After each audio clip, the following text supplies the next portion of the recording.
Bonjour à tous, aujourd'hui on se retrouve sur la chaîne Azertess. Et oui, ça fait maintenant presque 9 mois que j'ai dit que je ferais des vidéos plus fréquemment sur cette chaîne. Et le temps passe vite, et mine de rien, il n'y a pas eu une seule autre vidéo sur cette chaîne jusqu'à aujourd'hui.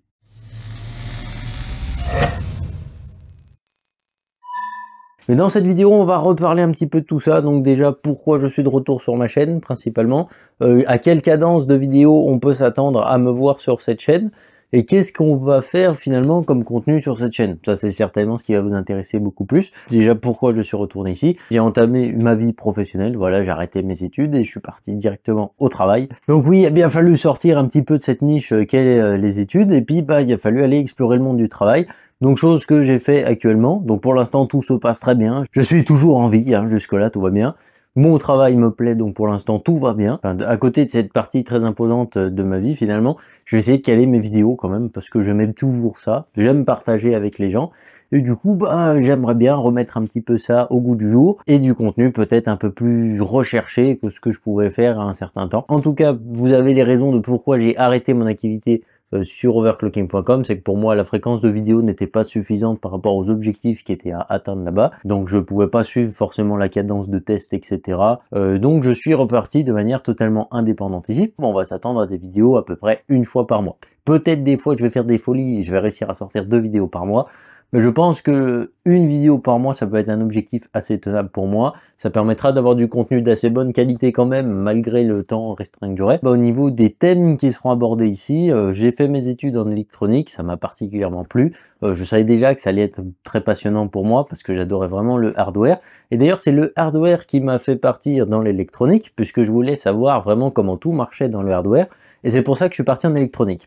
Maintenant que j'ai fait un petit peu ma conquête et ma croisade en électronique, je vais pouvoir réimporter tout ce que j'ai appris là-bas et le réimporter ici pour que vous aussi vous ayez les mêmes connaissances que ce que j'ai pu acquérir pendant ces 2 années. Voilà, j'ai fait tout ça au lycée Visil Porte de Loisance. Les professeurs d'électronique sont bons, donc n'hésitez pas à aller faire un tour si jamais vous voulez apprendre. En plus de ça, ils aiment ce qu'ils font et du coup ça se transmet bien, c'est cool. Donc c'est dans ce milieu-là que ça m'a permis d'acquérir tout ce que je vais essayer de vous retransmettre. Quel thème on va aborder très prochainement? Moi j'aimerais bien déjà aborder tout ce qui est l'électronique fondamentale avec les composants très basiques pour vous montrer comment ça marche et puis petit à petit vous montrer ce qu'on peut faire de cool avec. Le but c'est de vous montrer à quoi ils servent, mais pas de vous montrer les calculs trop chiants qu'il y a derrière pour le prouver. Voilà, moi je vais juste vous mettre ça là.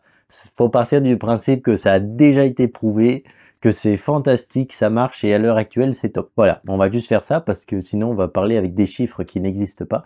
Alors pour ceux qui ont fait les nombres complexes, c'est cool pour vous. Pour ceux qui n'ont pas fait les nombres complexes, il faut expliquer aux gens que c'est des nombres qui n'existent pas et qu'avec des nombres qui n'existent pas, on fait des calculs de trucs réels. Enfin, voilà, il y a un moment ça touche des limites que certaines personnes n'ont pas envie de franchir. Pour revenir aux composants, les composants basiques pour moi en électronique, ça va être le transistor, le condensateur et la bobine. Les transistors, il n'y a pas plus basique que ça en électronique, surtout dans le hardware. Étant donné qu'on parle de cartes graphiques qui ont 40 milliards de transistors, voire plus, et puis on parle de processeurs qui sont à 10 ou 15 milliards de transistors, voire plus, si on ne sait pas à quoi ils servent, finalement, c'est un peu bête, parce qu'on utilise un truc tous les jours, on est à la recherche du maximum de performance, on ne sait même pas qu'est-ce qui fait que c'est plus performant. Et ça, c'est un petit peu dommage. Donc je pense que je vais mettre un peu la clé là-dessus. Je vais vous faire découvrir un petit peu le monde des portes logiques, tout ça, même si je suis pas un pro dans le microélectronique.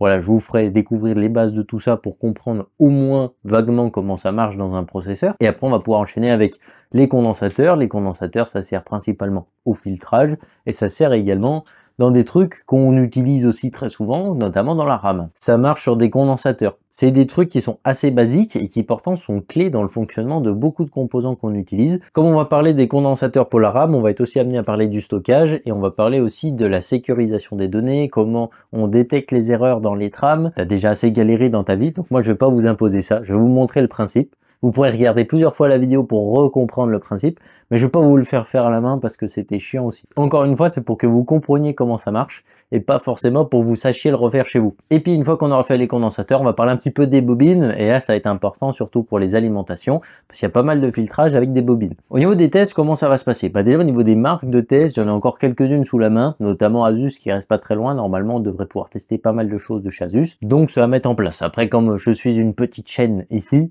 Je m'attends pas à tester des 4090, enfin 5090 comme elles vont sortir. Be Quiet, normalement j'ai encore des bons contacts avec eux, donc ça devrait se faire aussi. Et puis après, il y a peut-être 2-3 autres marques que j'irai chercher à la suite. J'aimerais bien relancer aussi Creative, avec qui on avait déjà fait quelques vidéos pour ceux qui s'en souviennent, parce que j'aimerais bien aussi partir dans le domaine du son, pas autant qu'audiophile, parce que j'ai clairement pas les compétences pour devenir audiophile, mais peut-être essayer de faire des vrais tests d'enceinte aussi, ça peut être sympa. Bon, je vais essayer de tester des composants plus techniques, donc des cartes mères, essayer de mieux le faire. Ce sera les refroidissements, les alimentations, les cartes mères, un petit peu la RAM, même si je suis pas spécialisé là-dedans. De temps en temps, des processeurs et des cartes graphiques, parce que quand même c'est cool de voir ce que ça donne. Des boîtiers aussi parce que ça permet de voir des nouveautés, même si les tests de refroidissement sont pas forcément toujours très parlants, étant donné que tout le monde change d'ordi, etc. et que c'est pas la même config dedans. Mais c'est un truc que j'aime bien, notamment avec les boîtiers de chez Be Quiet, il y avait eu pas mal d'innovations cette année. Et puis en plus de tout ça, du matériel audio. J'aimerais bien m'équiper aussi pour tester des écrans et faire un vrai truc un petit peu technique pour vous montrer comment ça marche un écran, comment on sait que c'est un bon écran ou pas un bon écran. Même si ça arrive qu'une fois, juste pour vous montrer comment on teste un écran.